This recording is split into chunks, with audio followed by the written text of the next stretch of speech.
Assalamu alaikum, everyone. Welcome. Oh, it's so nice to see a full room on a rainy day. So thank you all for making it out, mashallah. We'll get started right away, inshallah. Bismillah ar-Rahman ar-Rahim. Alhamdulillahi Rabbil Alameen. Wa sallallahu ala Sayyidina Muhammad wa ala alihi wa sahbihi wa sallam.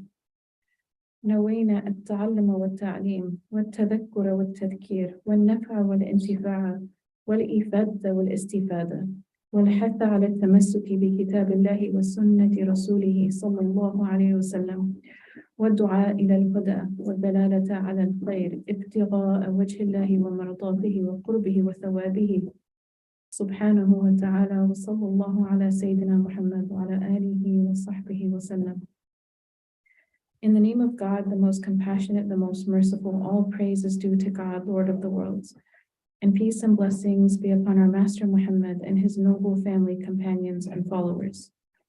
We intend to learn and to teach, to remind and be reminded, to benefit and be benefited, to improve and be improved, to encourage holding fast to the book of God and the way of his messenger, and to call unto guidance and to direct towards good, hoping for the countenance of God and his pleasure and his proximity and his reward.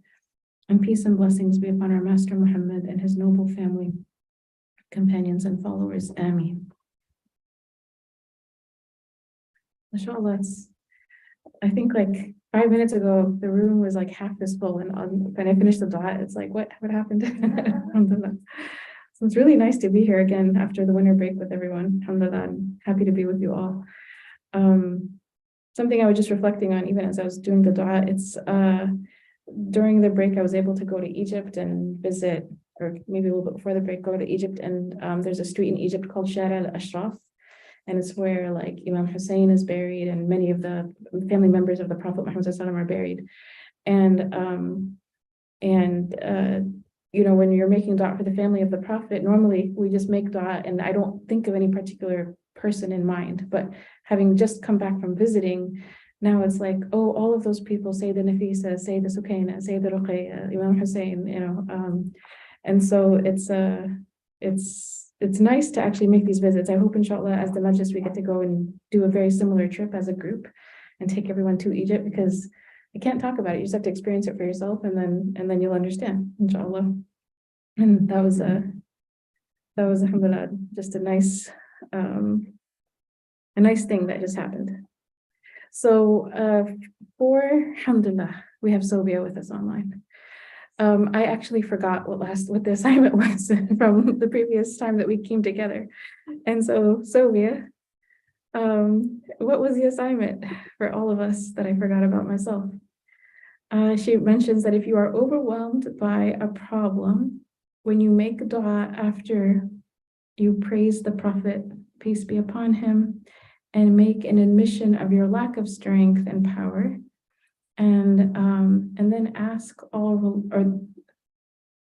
reliance on Allah, knowing that he can make it happen. Okay, I think this was about in a situation where you're feeling tested, in the dua in which we're turning our affair over to God, to first sort of obviously after praising Allah, praising the Prophet Muhammad ﷺ, making an admission of our own like inability, our own like impoverishment, whatever that is. I'm trying really hard and I'm not figuring it out, or I don't know what to do in this situation. I keep trying to do the right thing, but it's not turning out right. But just actually expressing in words that our own inability, and then turning to Allah, knowing that he is the all-powerful and able to turn everything around and make it all happen better than we could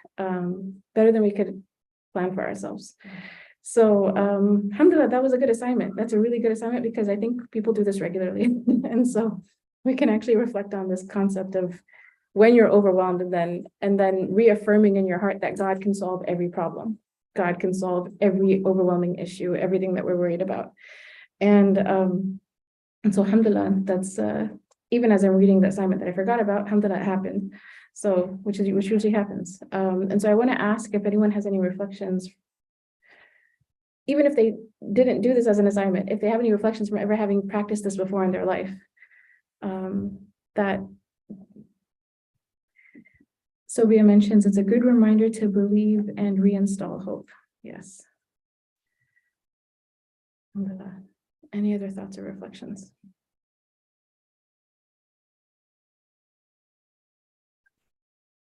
Assalamu alaikum.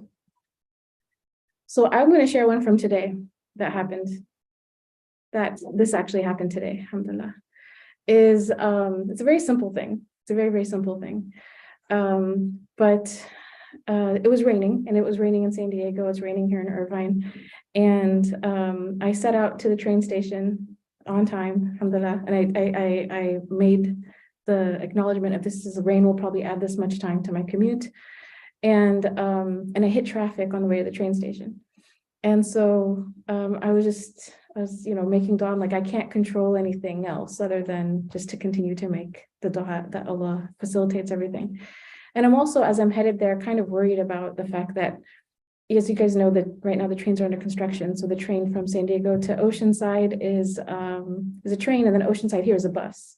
And the bus is like, we're packed in like sardines. I'm a little concerned about that because of COVID and the reemergence of all these illnesses. And I have my mask, and I'm like, inshallah, it'll be fine.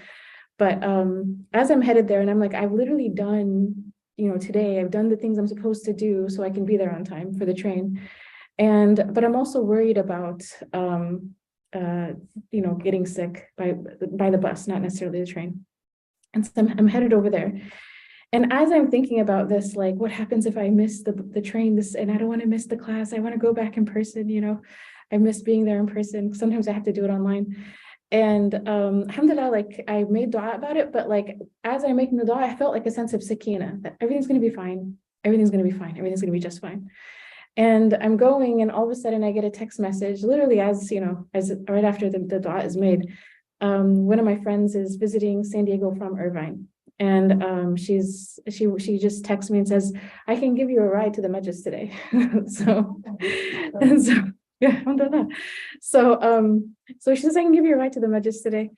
And I'm looking at like my commute, and I will get to the train station like maybe 2 minutes after the train leaves, right? Like that's how bad the traffic is at 2 minutes. But the nice thing is, alhamdulillah, she's going to meet me there at the Solana Beach. That's where I need to park my car anyways for the ride home tonight. And so she's like, yeah, I'll be there in this much time. So like, alhamdulillah, it was resolved. But the moments before, when I'm kind of freaking out about like, I do not want to text Marcus, I'm going to be online tonight. Like, I really want to get there on time. I don't want to send him that message.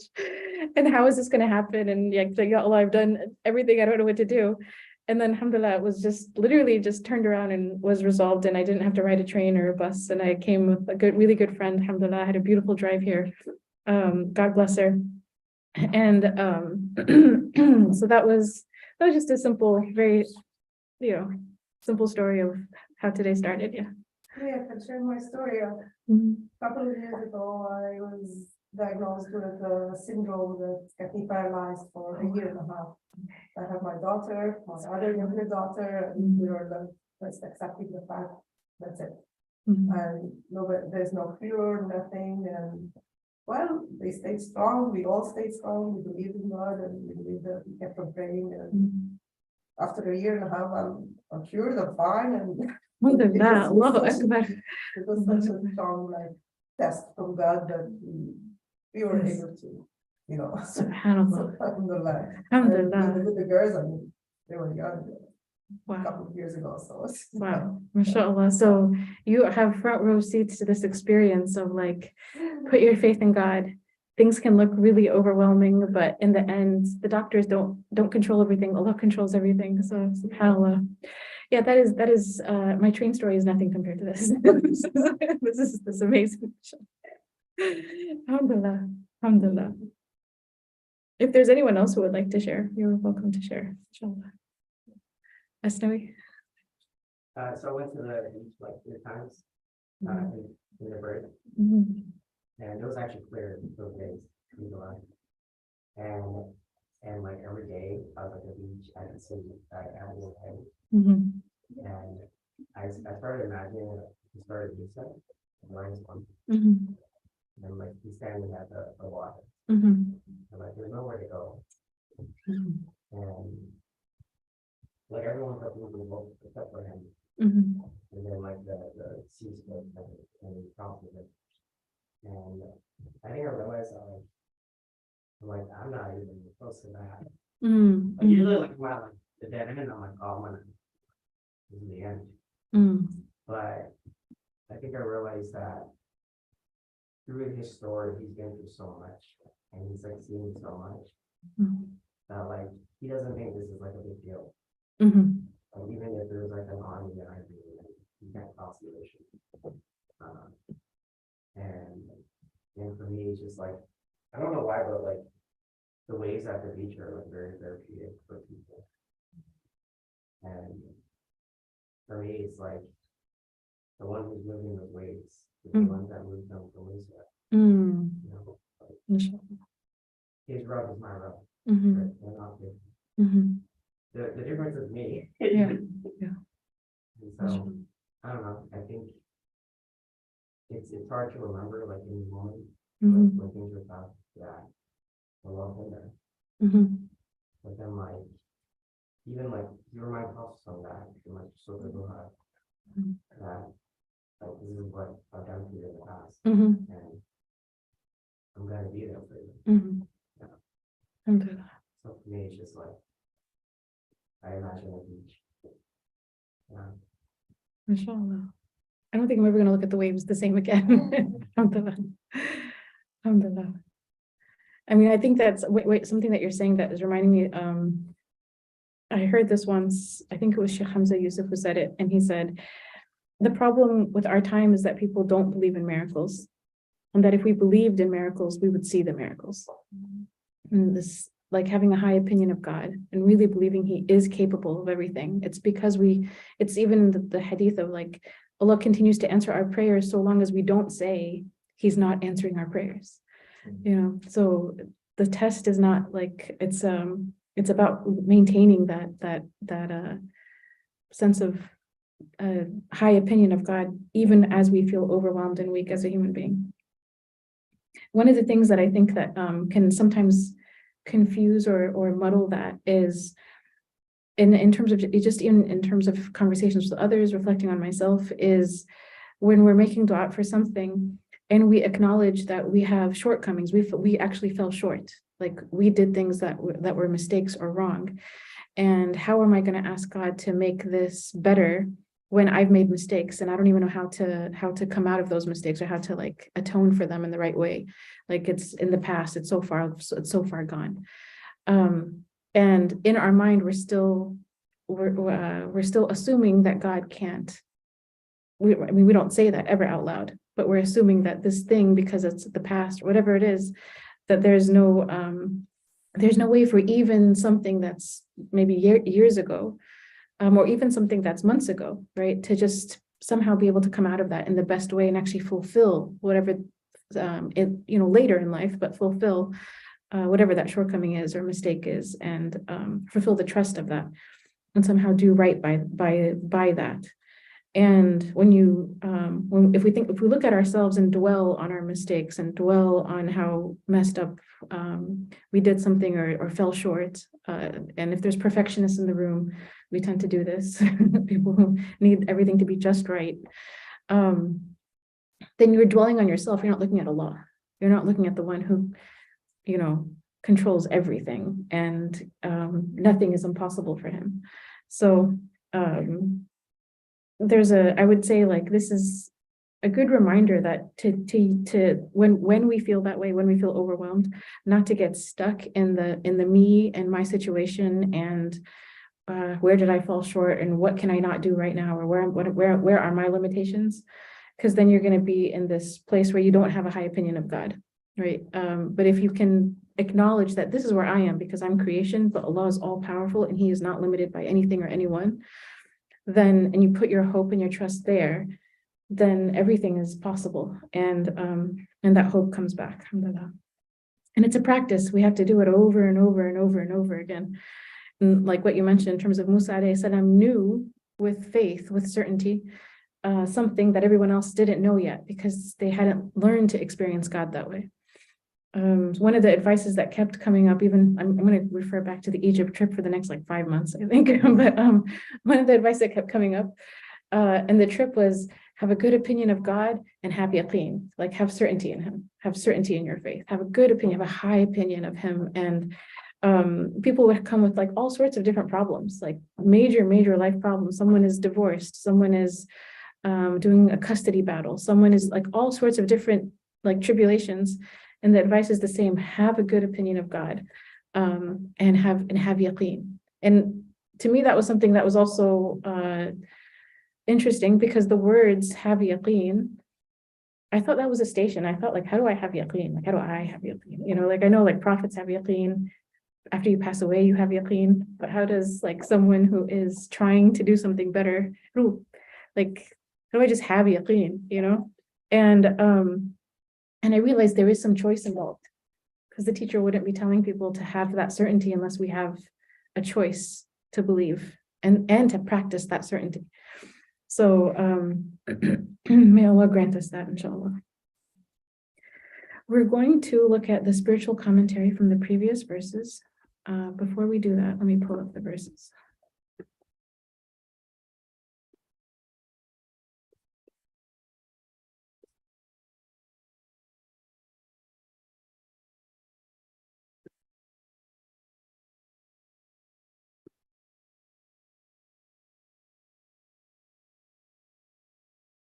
And also for those who are new, what we do at the Majlis is before we take new verses, we do the tafsir of verses every week. But also every week, there's a section in Imam Ibn Ajib's tafsir where he calls it the ishara, and it's like the allegorical commentary of the verses. So after we take the tafsir, the week after, we go back to those verses and we look at the allegory, the spiritual allegory, and then we take the new set. So that's what we're going to do today, inshallah. And I have it for verses 8 and 9. Inshallah. أعوذ بالله من الشيطان الرجيم بسم الله الرحمن الرحيم. I'm going to read the English first and then I'll look at what he mentions. So the actual verse says, well, I'll read it both. لا ينهاكم الله عن الذين لم يقاتلوكم في الدين ولم يخرجوكم من دياركم أن تبروهم وتقسطوا إليهم إن الله يحب المقسطين. إنما ينهاكم الله عن الذين قاتلوكم في الدين وأخرجوكم من دياركم وظاهروا على إخراجكم أن تولوهم ومن يتولوهم فأولئك هم الظالمون. God does not forbid you with regard to those who did not fight you on account of religion and did not expel you from your homes from treating them righteously and being just towards them. Truly God loves the just. God only forbids you with regard to those who fought you on account of your religion and expelled you from your homes and supported your expulsion from befriending them. Whosoever befriends them, they are the wrongdoers. So these verses, the tafsir of these verses had to deal with the Quraysh that were fighting the Muslims and who were actually oppressing them, and about not taking the people who are oppressing you and pushing you out of your homes and warring against the Muslims and the Prophet Muhammad ﷺ, don't take them as intimate friends. The people who are peaceful amongst them, who don't believe in Islam, but they're not fighting you, it's okay to be not just friends with them, but the word that's used here is tabarruhum, which is to have birr with them. And birr is a word that we use in terms of good treatment of our parents. So it's like the highest level of beautiful treatment to the person who's not your outright enemy trying to kill you because of your religion. So those were the tafsir last week last time was about that. Today, inshallah, we're going to look at his allegory. And the allegory is not the same as the tafsir. The allegory will deal with things that, inshallah, all of us can deal with. Yes. Allegory. So in Arabic, the word that's used is ishara, and an allegory is like taking the lesson in the verse and then applying it to almost like a metaphor. That like these verses are a metaphor that can then be applied to other circumstances in our lives. And when Imam Ibn Ajib does this, he usually does it as it relates to a person's being on the spiritual path, trying to come closer to God. So he's going to look at this as an allegory for us in our spiritual lives.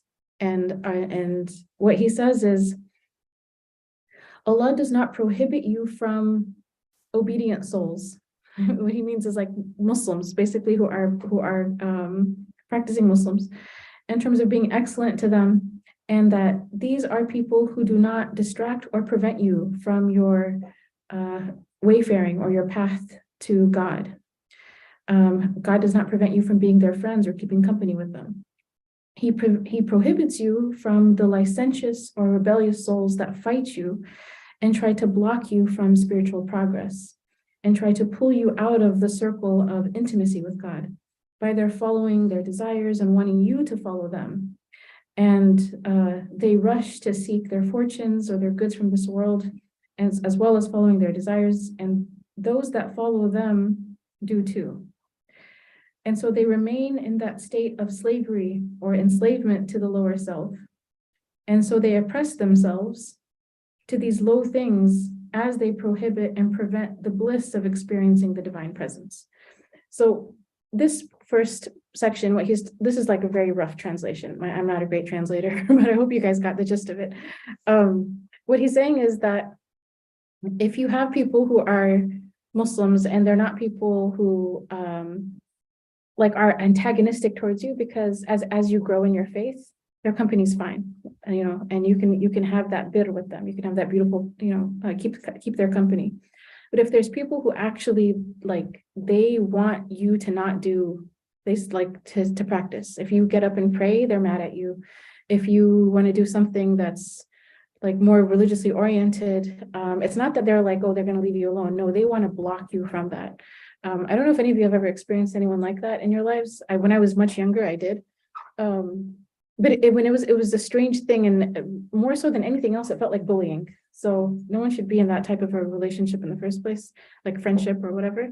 And so he's saying that that's the kind of relationship that you shouldn't, that's not a good friend. This is not someone you want to keep company with, that they want to pull you away. They want to block your spiritual progress. They are so consumed by this world, and they want you to like turn away from all the things that you're interested in terms of like your religious progress, and they want you to be like them. And they don't just pressure you, like they bully you essentially into doing that. Then he has further commentary, and he says, Allah does not prohibit He does not prohibit you from keeping the company of people, that there is no harm in them, and that you are excellent to them.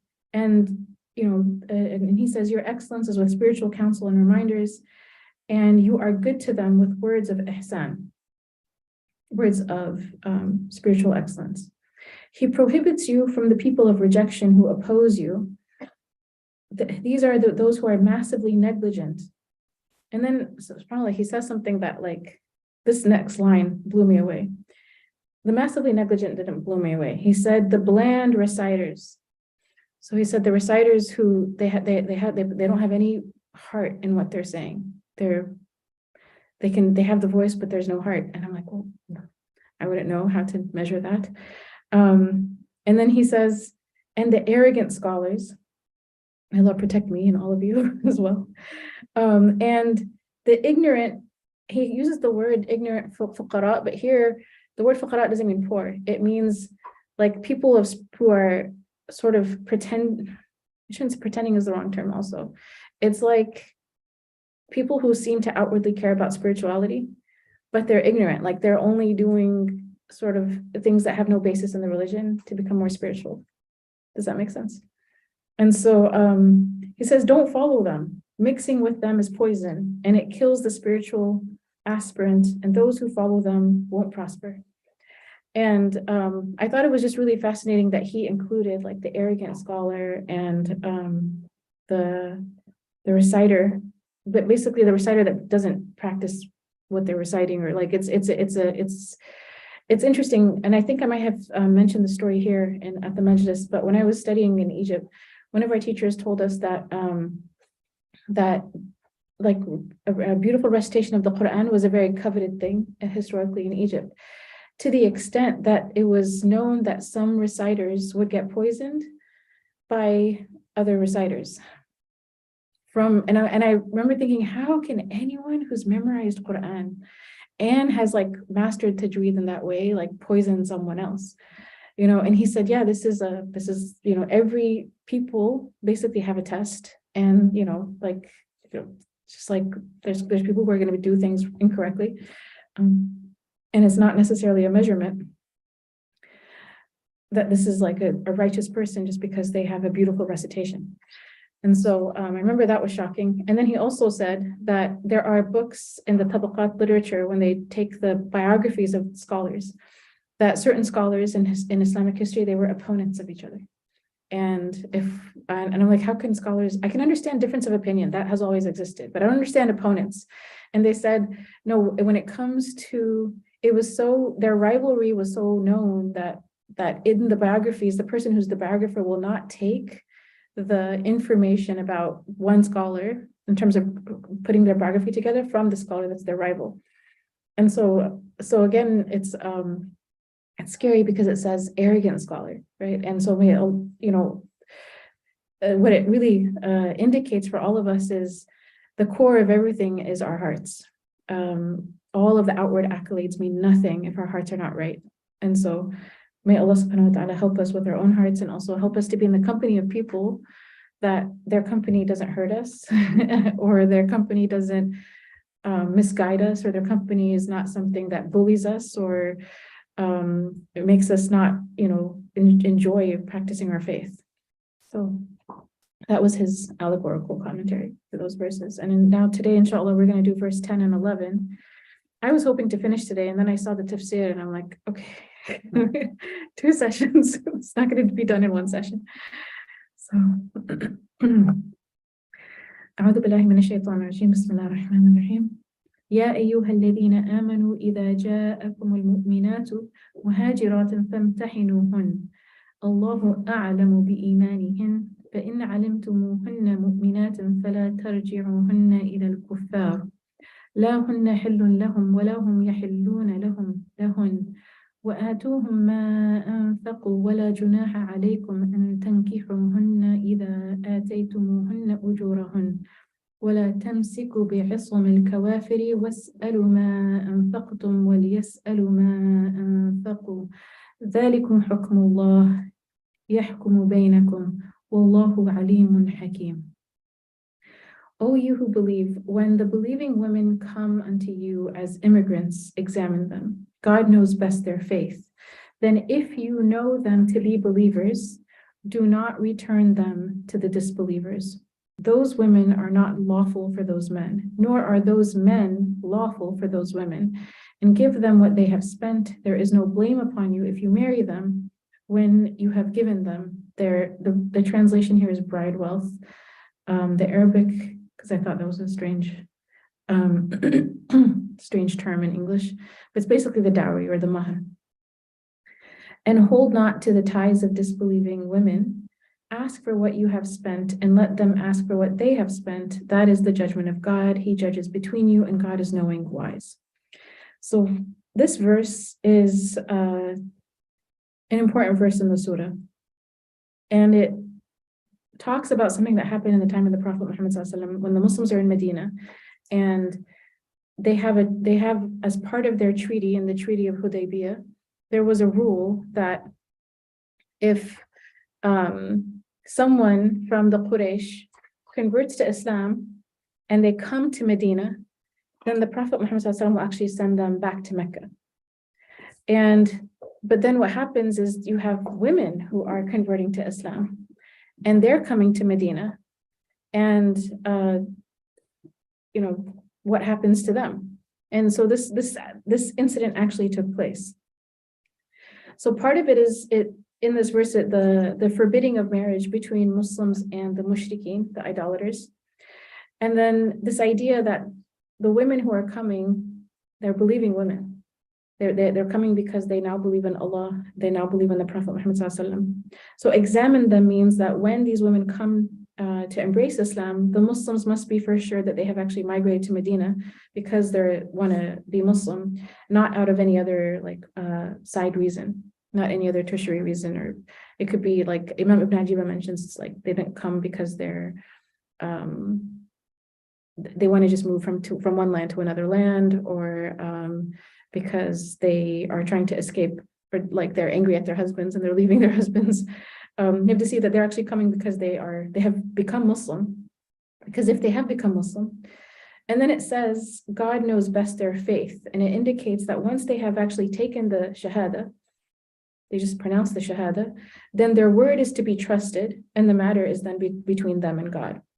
And though marriage between the believers and disbelievers is forbidden, elsewhere in the Qur'an, and it's one of the last verses to be revealed, the marriage between Muslim men and women from Ahlul Kitab was permitted.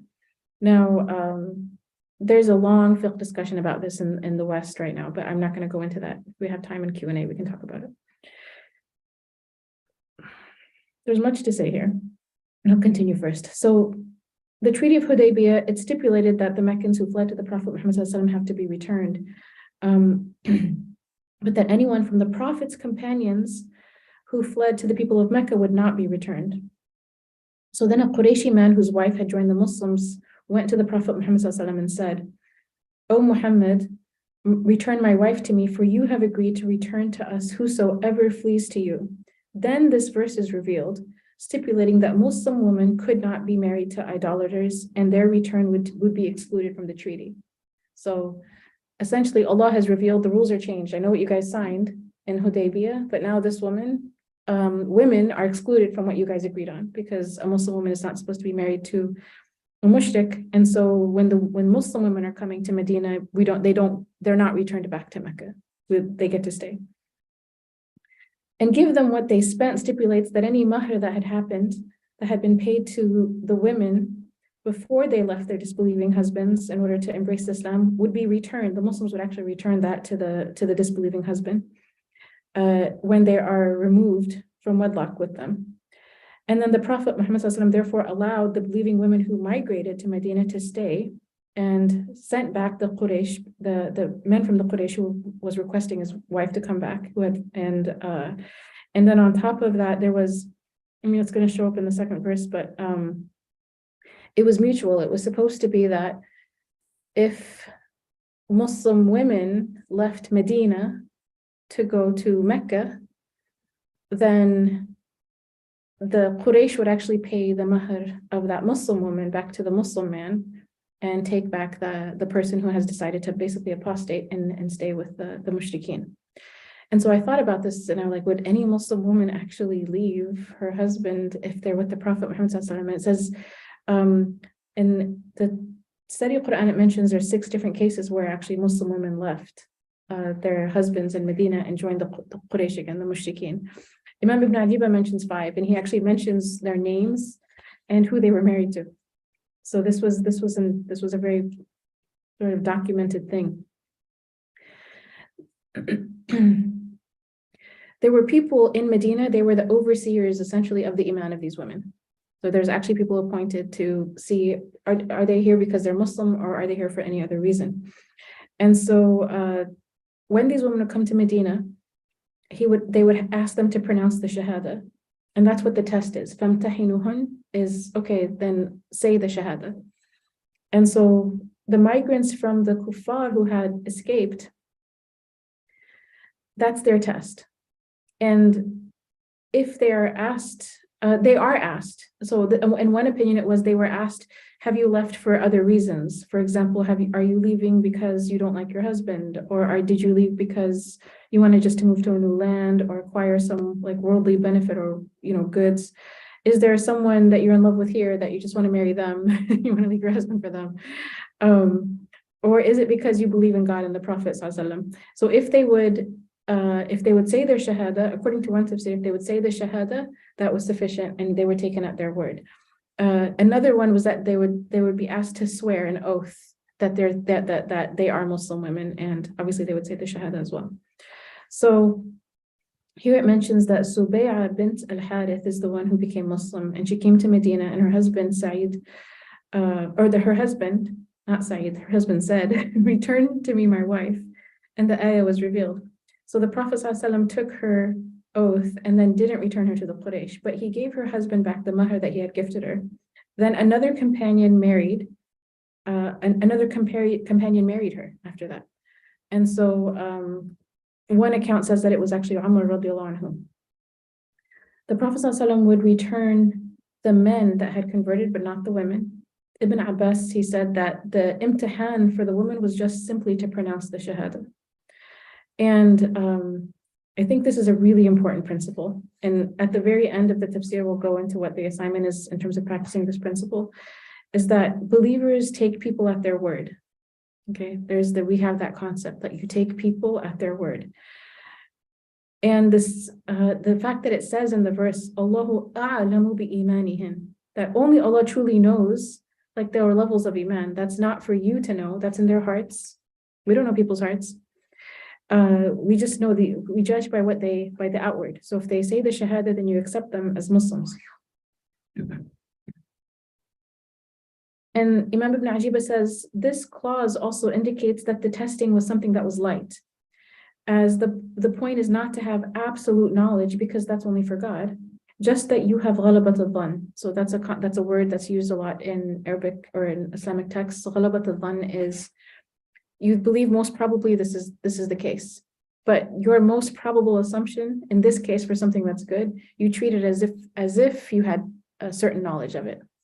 So it's not like you know what's in someone's heart, but if they say it, then you treat them as if 100% they're Muslim. You don't treat them like, I don't know, I'm still watching you. You know, if they say the shahada, then you accept that.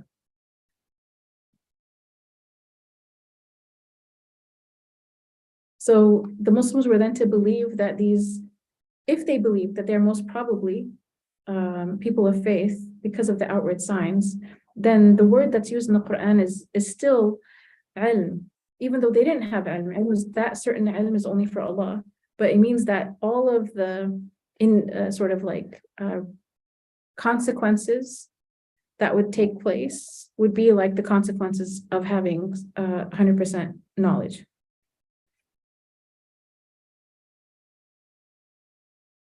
So again, don't return them to their spouses. Why? Because they are no longer halal or permissible for each other as husband and wife. And she left as a Muslim, and so it's prohibited for her to be married to a mushrik. There's repetition in the ayah. And Imam Ibn Ajiba mentions the repetition is either to emphasize this point or to indicate the first time that her current marital contract, has become invalid. It's not okay for her to go back to him because she's Muslim and now he's mushrik, so the current contract is invalid. And the second time it's mentioned, or it's repeated in the verse, is to indicate that it would be impermissible for her to contract a new contract with her husband and who's a mushrik. So if he becomes Muslim during her iddah, which is after, it's interesting. The iddah is a period of waiting that happens after a divorce, in which a woman does not marry someone else. She doesn't take proposals or anything like that. It's just a waiting period after the divorce. If this mushrik were to become Muslim during her iddah, then she's allowed to go back, and it's preferred for her to actually marry him, obviously if she's happy with him, not a bad situation. We live in times where you have to always put the clause, as long as it's not abusive, as long as it's not traumatic, as long as it's not this or that, because unfortunately so many things happen and have become public. But the assumption is, let's say it's a happy marriage, but she chose to become Muslim, he's still a mushrik. She leaves him, she's not returned to him, and then if during her iddah time he decides to become Muslim, then it's preferred that the two of them actually stay married.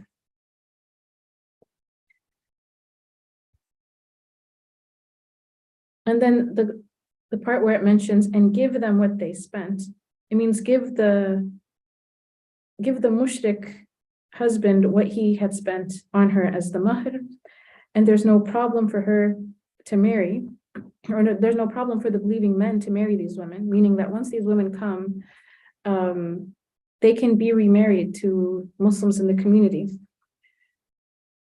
as they are now Muslim women. And then it mentions again, give them their mahr. So I'm just if the emphasis on giving the mahr is a lot in this verse, we'll talk about it. Imam Abu Hanifa, when his interpretation of this clause, that there is no problem for the believing men to marry these women, he has an opinion that's different than the Jumhur, that's different than Imam Shafi, Imam Ahmed, and Imam Malik. His opinion is that there is no iddah for the women who left the mushrikeen and muhajirin that came to the Prophet Muhammad ﷺ at this time. So if they wanted to, they could, without an iddah, just get remarried. That was his opinion. But Imam Shafi'i, Imam Malik, Imam Ahmed, they all said, no, there's still an iddah. And this was his opinion for someone who was not expecting or pregnant. So this is a legal thing. And he used this verse as his main sort of evidence for the opinion that he had. Imam al-Kawashi, he said, there's still an iddah for her. And again, he's saying that this is, like Imam Abu Hanifa, that's his position, but the other schools said there's still one. Because again, her husband can become Muslim during the iddah, and then they can just stay married, which would be the preferable situation. And then it mentions, and hold not to the ties of the disbelieving women. And now this is an address to the Muslim men in Medina, that some of you have wives that are mushrikat. And so hold not to those ties, meaning you shouldn't be married to them. And so, because just like the mushrik is not halal for the mushrika, for the mu'mina, the mushrika is not sound for the mu'min either. And so he says, if you have women that were like wives that were from the mushrikat and they're living in Mecca, don't hold on to them. There is no relationship between you. Because again, the marriage contract's invalid. And so the mushrikat are not your wives. And Ibn Abbas confirms this, and he said that when the ayah was revealed, Umar actually divorced 2 of his wives that were from the mushrikat in Mecca. And the names are mentioned here, Qurayba bint Abi Umayyah and Kulthum al-Khaza'iyah. Again, it mentions, and ask for what you paid. So there's this concept that if your women go to the Quraysh, to Mecca, then the people of Mecca are supposed to give, because they're now keeping these women, and your marriage is now invalid, then they have to pay back the mahr that you had given to them. So ask the kuffar to give it to you, essentially. And they also have the right to ask that for their women who left them as well. So it's supposed to be a mutual right. It didn't get followed. Long story short, it didn't get followed. وإن فاتكم شيء من أزواجكم إلى الكفار فعاقبتم فآتوا الذين ذهبت أزواجهم مثل ما أنفقوا واتقوا الله الذي أنتم به مؤمنون. And if any of your wives should go over to the disbelievers, then you have your turn. Give those whose wives have gone the like of what they have spent, and reverence God in whom you are believers. These verses can only be understood with tafsir, by the way. If you were to read this in the Qur'an, you'd be like, what happened? What are they talking about? You have to understand the background and the backstory. So if any of your wives should go to the disbelievers, I think we mentioned this, this idea, and then you have your turn, this is interpreted as basically, you're going through the same loss of spouse that the disbelievers went through that the mushrikeen went through when they're afflicted with the loss of their own women.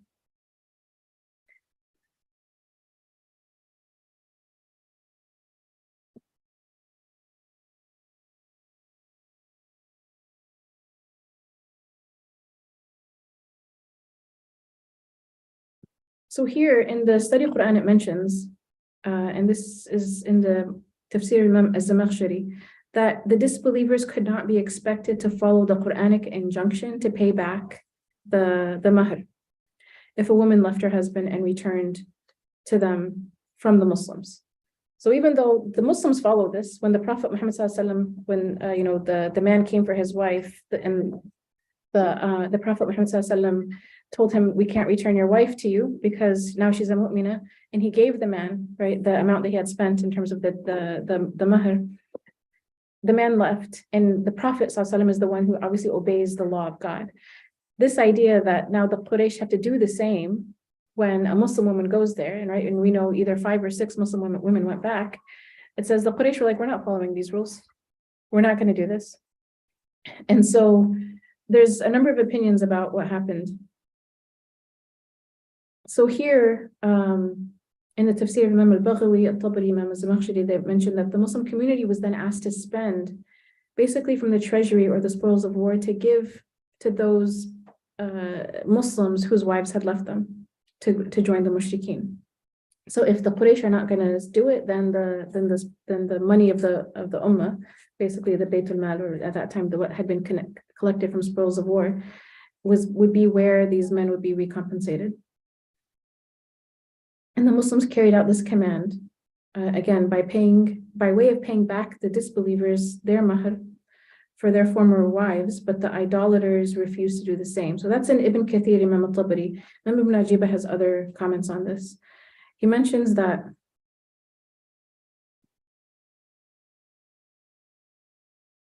since the kuffar were not pleased with following God's command on this particular issue, instead of paying the kuffar the amount of the mahr, so it's instead. So if you guys aren't going to follow, we were going to pay, and if you were going to pay, since you're not going to pay, then now the money of the spoils of war, we're going to use that money to actually compensate the Muslim men whose wives have left. And so the rule is essentially lifted. The money of the mahr for the wives who left them then go to the Muslim community, and it goes to the Muslim men. And so the Muslims are essentially paying the Muslims. There's a debate. One Mufassir says that this verse abrogates the previous ruling. So this verse 11 abrogates verse 10. Verse 10 is under the assumption, mentions both people have to pay. Verse 11 says, but since they're not paying, then that money can come from the Muslims to the Muslims. And there's a debate about this. There's khilaf. So Ibn Atiyah, he says that this ayah, all of it, the ruling has been lifted. Imam al-Qawashi says there's a difference of opinion on abrogation of the Qur'an. Does it exist or not in the first place? And also returning people's rightful wealth continues to be a principle that's practiced in Islam. So how can it be abrogated? And so there's a difference. And so there's a difference on was this paying in the first place mandatory or recommended? So there's a lot of legal sort of things around this that's still in discussion. فَعَقَّبْتُمْ can also mean, it's translated as and then you have your turn. from the root, aqaba means like after, right? So they had their loss and now same thing happens to you. But another interpretation is that it comes from the root for punishment. And here what is interpreted is that when the Muslims had fought the Quraysh and they had spoils of war, and the Quraysh were basically punished, obviously in the fact that they were defeated in battle and war spoils were taken from them, then the Muslims are able to use those war spoils to then pay back the believing men for the mahr for the women who left them to join the mushrikeen. Ibn Abbas, he mentions that there were 5 women who went back on their faith and joined the mushrikeen, and they connected themselves to the kuffar. And he says the first one is al-Hakam bint Abi Sufyan, and she was the wife of Iyad ibn Shidad. Then there is Fatima bint Abi Umayyah. Then there is the sister of Salama, who was actually married to Umar ibn al-Khattab. She's from the people who joined the mushrikeen. And then there is Azza bint Abdul Uzza, who was the wife of Hisham ibn al-As. And then there was Kulthum ibn Jarwal, who was another wife of Umar ibn al-Khattab. So 2 of the wives of Umar ibn al-Khattab joined the mushrikeen. And so the Prophet Muhammad ﷺ, for these 5, it says that he gave the mahr of these women. He gave the Muslims, he gave the husbands the mahrs of the wives who left from the spoils of war that were collected before. And the ending of the verse,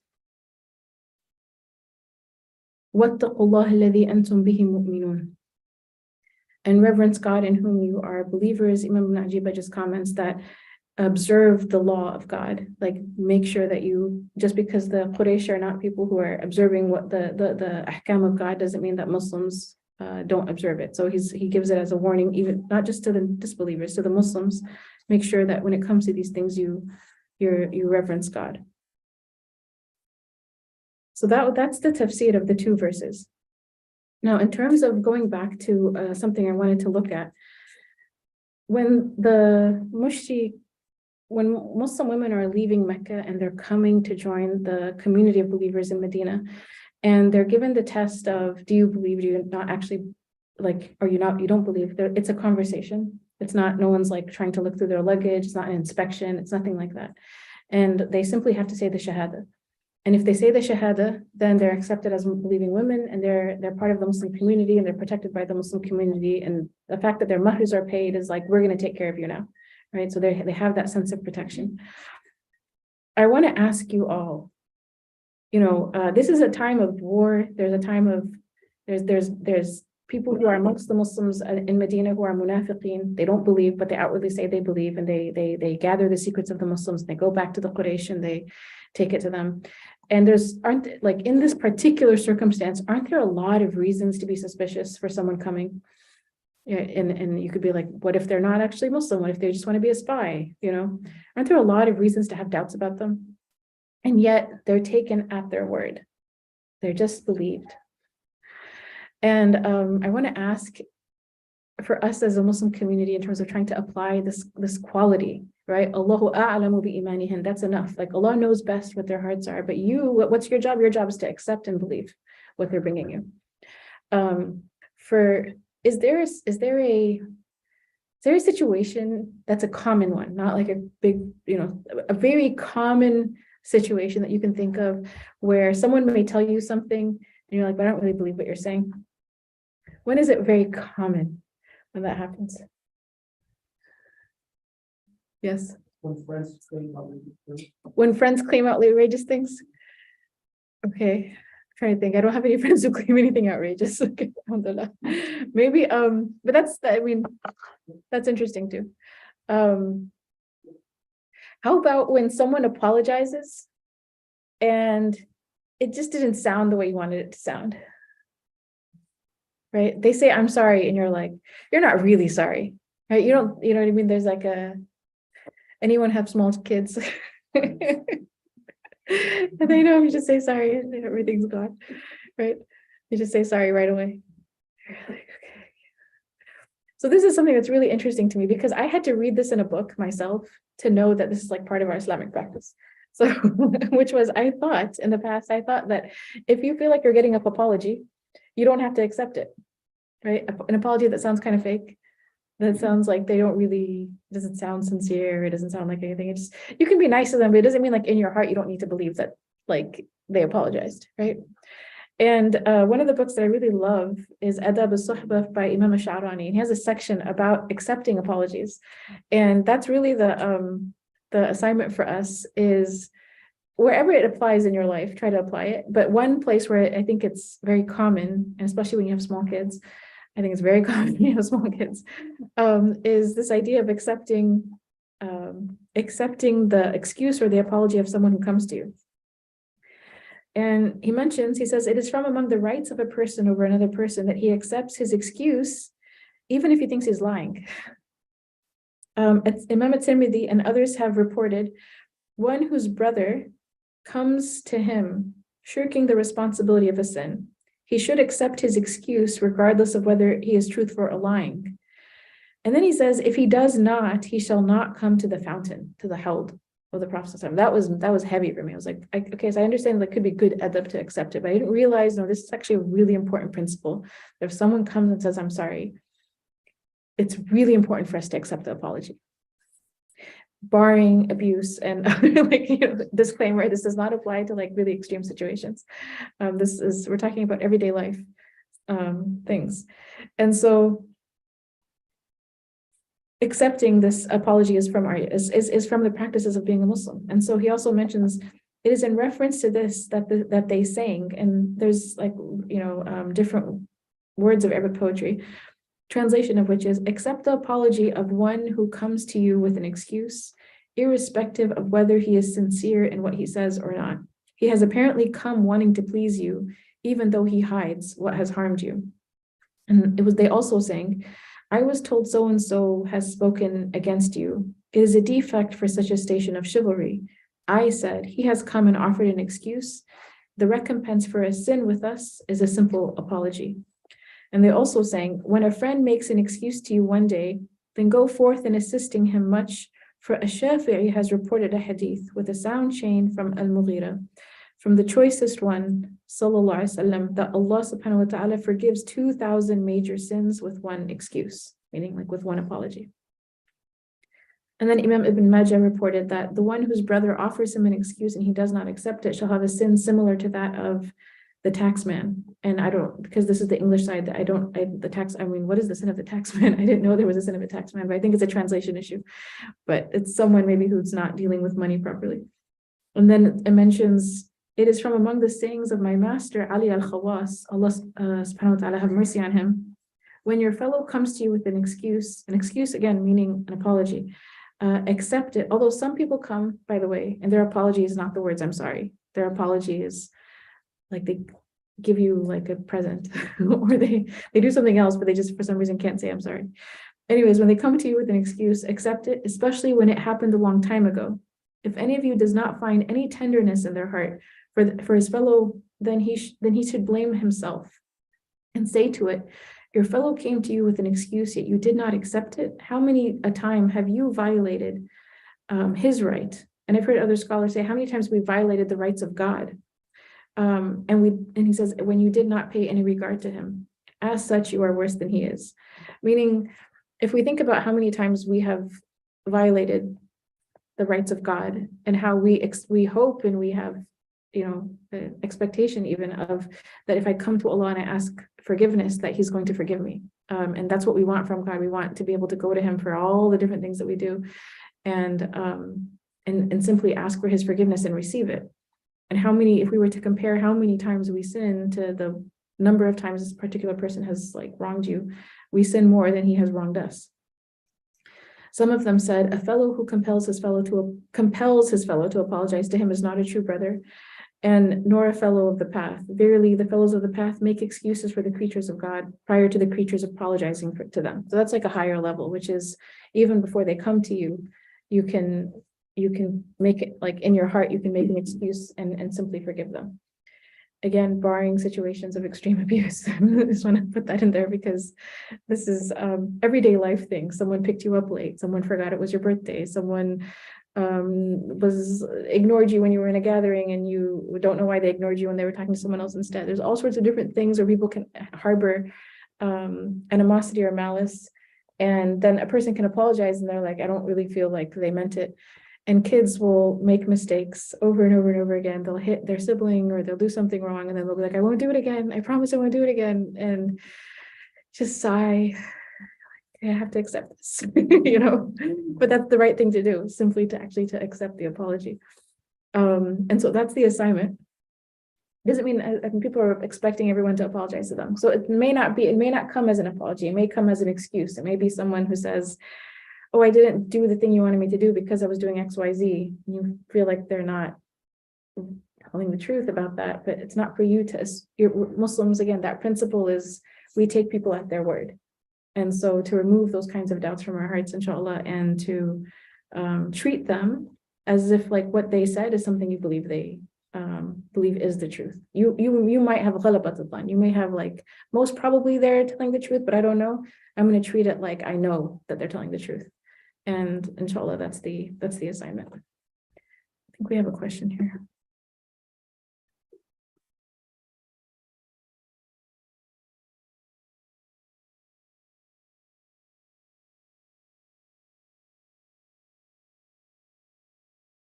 Yeah, so what was mentioned in the narration is that if you don't accept people's apology when they come to apologize, there's a tradition in the compilation of Imam Tirmidhi that says one who does not accept the apology, then they will not come to the fountain, come to the hawd of the Prophet Muhammad sallallahu alaihi wasallam. And this is one of the things that happens in the next life.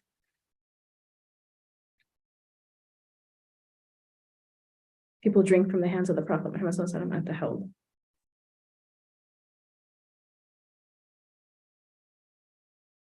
Let's see what time is it? But we're good on time. The train is later tonight, alhamdulillah, or the bus, I should say. Are there any thoughts or reflections? I have a multi-part question. Yes. On the verse you went over, Yeah. it was pertaining to women, just Uh-huh. putting them at their word. I'm guessing for men it wasn't the same. Was there more interrogation, lack of a better word, interrogation for men? The men were, even if they were Muslim, the men were simply returned. Because they had a contract in the contract Not the of returning, accepting your child. accepting the Shahada. Was it based on the word? I'm Muslim. Okay. Essentially, people say that they're Muslim. That was the practice. But in this part, in these verses, it's talking specifically about an aspect that happened where if a man became Muslim from the Quraysh, how would anyone know he became Muslim other than the fact that he believes in it and maybe practices? But he wouldn't be allowed to come to the Muslims anyways.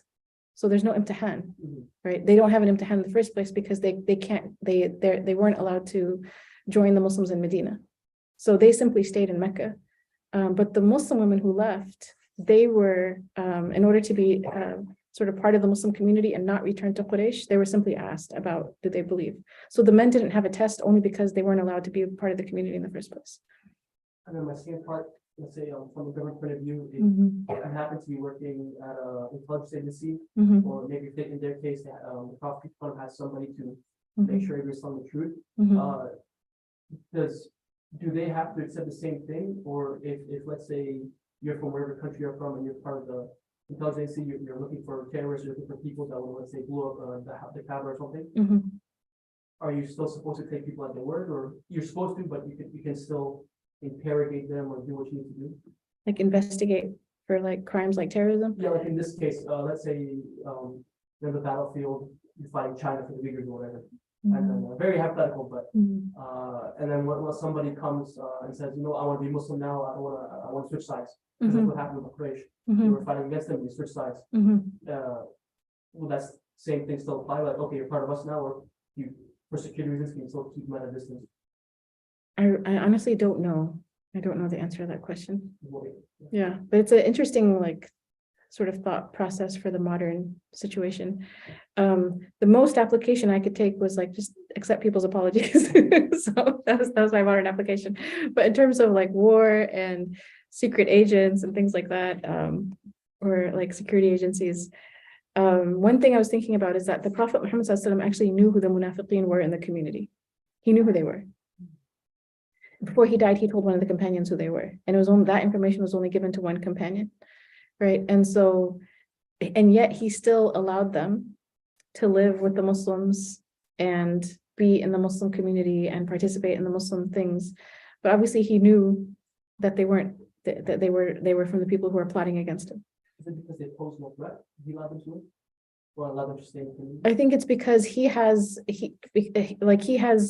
knowledge of the unseen, right? And so, but he's going to always, the prophets, what they do is they establish the Sharia, they establish the law.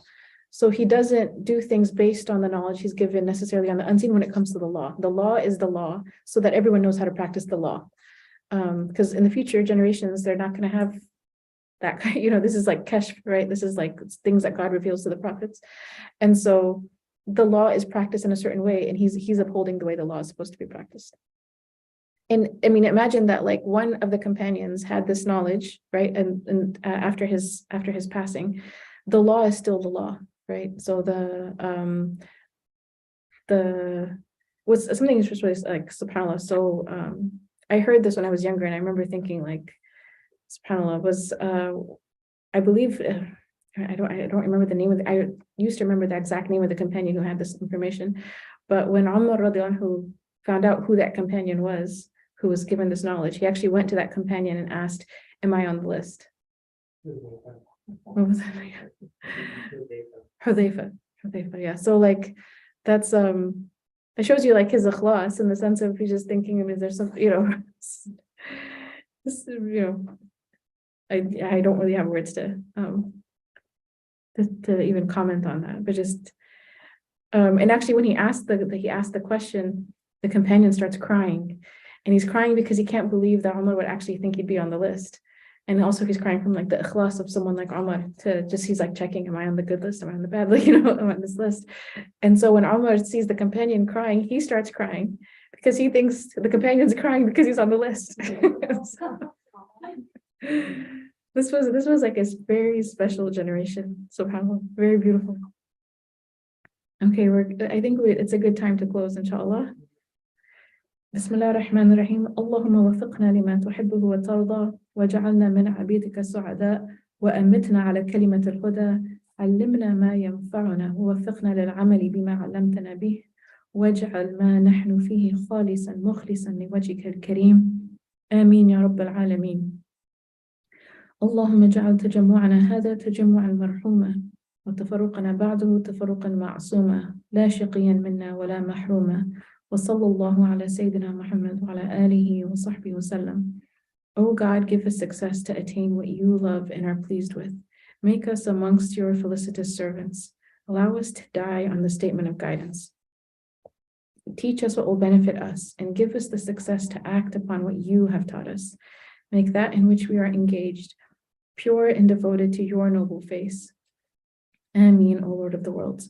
O God, make this gathering of ours a gathering enveloped in mercy and our parting thereafter, a parting of our sins purged and forgiven, not one of us wretched or deprived. And peace and blessings be upon our Master Muhammad and upon his noble family and companions and followers. Ameen.